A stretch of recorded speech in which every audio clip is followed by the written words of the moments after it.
Everyone welcome back to my mini blog. তো আজকে আসিল গণেশ পূজা, তো আমরা বেরিয়ে গেছি ফ্রেন্ডসরা মিল্লা সবাই গণেশ পূজা দেখা। তো ফার্স্ট প্যান্ডেল আমরা ঘরের সামনেই ভিজিট করছি, যেটা হলো একদমই আমরা ঘরের সামনেই আসিল। তারপরে দেখছি এখানে বাচ্চারা খুব সুন্দরভাবে ডান্স করে, আমরা এখানে একদম দাঁড়াই গেছি।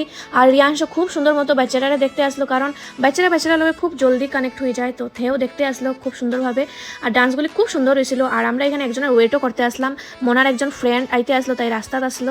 এই যে এইটা হলো মনার ফ্রেন্ড, তাই লোক আমি ফার্স্ট টাইম মিলছি। অ্যাকচুয়ালি তাই শিলচার থাকে না, এটার লেগেই আমি তাইরে চিনি না। নেলে মনার সব ফ্রেন্ড আমারে চিনে আর আমিও তারারে চিনি, তো কোনো ব্যাপার না। তাইরে আমি ফার্স্ট টাইম দেখছি, আজকে চিনি লাইছি। তো তারপরে আমরা সেকেন্ড একটা পান্ডাল আমরা এখানে ভিজিট করলাম। তাইরে কইছিলাম একটা ফটো নিতে, তাই আমরা ভিডিও লই লাইছি, এটার লেগে আমি মুখ এরকম বানাইছি। আর মনা এখানে রিয়াংশে ধরছে, তারপরে আমি তাই একটা প্রসাদ নিয়ে আনিতেছি। আর প্রসাদটা নিয়ে আমি তাইরে দিলাইছি, আর এখান থেকেই আমরা দুইজনে অল্প অল্প খাই আনিছি। আর রিয়াংশ খুব বেশি খুশি আসলো পূজাতে বাইরিয়া। আজকে তার পাপা অনেক বেশি বিজি, কারণ তার মিটিং চলতে আসলো, এটার লিগা রণবীর বাড়িতে পারছে না, তো এটার লিগা আমি সবাই লোকে বাড়িতে পারছি। এখানে যে লাইনটা দেখা এটা হলো প্রসাদের লাইন, ছোট মোটোই লাইন আসলো, এটার লিগা মনাতারা দাঁড়াইছে। আর আমি এখানে রিয়াংশে নিয়ে স্কুটিতে বসা আসলাম, জানি না কার স্কুটি, স্টিল রিয়াংশে বসায় রাখছি। তো এখানে মনা প্রসাদ নিয়ে আয়া পড়ছে, খুব ভালো প্রসাদ দিয়েছিল। এখানে বুন্দিয়াটা হলো রিয়াংশের ফেভারিট, তো এখানে বুন্দিয়া দেখার পরে রিয়াংশ এখানে বুন্দিয়া খাওয়া শুরু করিয়ে দিছে। আর এই মানুষটার আমি কিছু বুঝতে পারলাম না, সব জায়গা গিয়া প্রসাদ নিতাছে কিন্তু আমারই খাওয়াই দিতাছে। এইটার নামই হলো বেস্ট ফ্রেন্ড গাইস। এই যে এখানে দেখো রিয়াংশে ফার্স্টে ট্রাই করাইছে, তারপরে আমারে খাওয়াই দিছে। এখানে তোমরা দেখছোই কতটুকু প্রসাদ আসলো, অল্পই আসলো। আর তাই এর মধ্যে খুব বেশি খিদা পাইছে, আর আমি কুয়া দিছি তাই আমি খাইমু না, তাও স্টিল আমারে খাওয়াইতেই রয়েছে। মুখেরটা শেষ করতে পারলাম না, আরও ঢুকাই দেয়।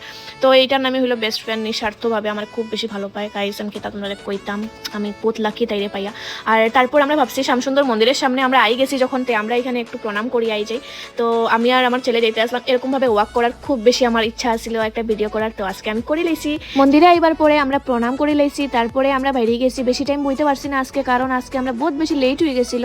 আজকে খালি মন্দিরের সামনে দিয়া যাইরাম করিয়া মন্দিরে ঢুকছি, নেইলে তো আমরা কোনো সময় আইয়া বইয়া থাকি। আর এমনিতে রণবীর আমরা ফোন করিয়া কইলো কি হে আমরা নিয়ে একটু বাড়িতে চাই, তো এটার লেগে আমরা ফটাফট এখান থেকে বাইরে গেছি। আর 9টাও বাজি গেছে, তাড়াতাড়ি করিয়া আমরা অটো উঠে গেছি। আর বিশ্বাস করো তোমরা, আমার শরীরে আর একটুকু এনার্জি নাই যে আমি আবার পূজাত ঘুরাত যেতাম, কিন্তু সকাল থেকে বিকাল 9টা অবধি যে মানুষটা কাজ করিয়া তারপরে আমরা নিয়ে একটু ঘুরবার ইচ্ছা আছে তার, তো আমি কেমনে না করতে পারি। রণবীর আই গেছিল, আমরা আধা রাস্তা নামিয়ে গেছি। বেশি না 2টা প্যান্ডেল ভিজিট করার পরে তারপরে আমরা গেছি রণবীরের একজন কালিগসের ঘরে, যার ঘরে গণেশ পূজা আসলো, আমরা ইনভাইট করছিল।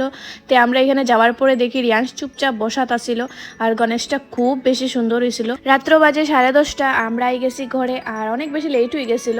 রিয়াংশরে খাওয়াইতাম করিয়া তাড়াতাড়ি করিয়া আমি আই গেছি। তো আজকের ভিডিওটা তোমরা কিরকম লাগছে আমার কমেন্টে জানাও, আর লাইক কমেন্ট শেয়ার করে দিও।